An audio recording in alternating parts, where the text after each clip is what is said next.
నమస్కారం, నా పేరు శ్రీలేఖ. వెల్కమ్ టు సిజార్ టీవీ. తాజా వార్తలు విషయానికి వస్తే, ఆంధ్రప్రదేశ్లో అసెంబ్లీ ఎన్నికలకు నగారా మోగింది. ఈ మేరకు కేంద్ర ఎన్నికల సంఘం తేదీలు ప్రకటించింది. ఏపీలో మే 13న ఎన్నికల పోలింగ్ జరగనుండగా జూన్ 4న కౌంటింగ్ జరగనుంది. 2024 మార్చి 16న ఏపీ అసెంబ్లీ ఎన్నికలకు సంబంధించి ప్రెస్ నోట్ ప్రకటన రిలీజ్ అయింది.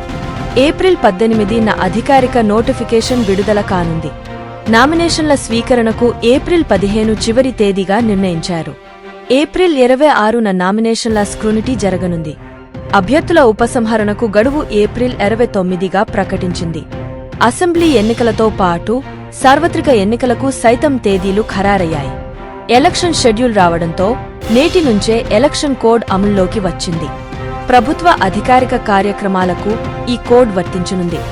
రాజకీయ పార్టీలు, నేతలు ఎలక్షన్ కోడ్ను తప్పనిసరిగా పాటించాలని, ఉల్లంఘిస్తే కఠిన చర్యలు తీసుకుంటామని కేంద్ర ఎన్నికల సంఘం స్పష్టం చేసింది. కాగా ఆంధ్రప్రదేశ్లో గత అసెంబ్లీ ఎన్నికలు 2019లో జరిగాయి. వైసీపీ ఘన విజయం సాధించగా టీడీపీ ప్రతిపక్షానికి పరిమితమైంది. పూర్తి మెజారిటీతో అధికారంలోకి వచ్చిన సీఎం జగన్ 5 ఏళ్లు పదవిలో ఉన్నారు. దీంతో మరోసారి ఎన్నికల్లో గెలిచి రెండోసారి అధికారం చేపట్టేందుకు వైసీపీ ప్రయత్నాలు చేస్తుండగా, టీడీపీ, జనసేన, బీజేపీలతో కూడిన కూటమి గెలుపే లక్ష్యంగా పావులు కదుపుతోంది.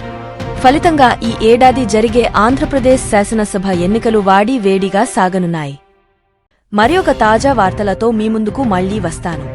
అంతవరకు సెలవు. సిజేఆర్ టీవీని సబ్స్క్రైబ్ చేయండి. ఈ వీడియోను లైక్ చేయడం మరియు షేర్ చేయడం మర్చిపోవద్దు.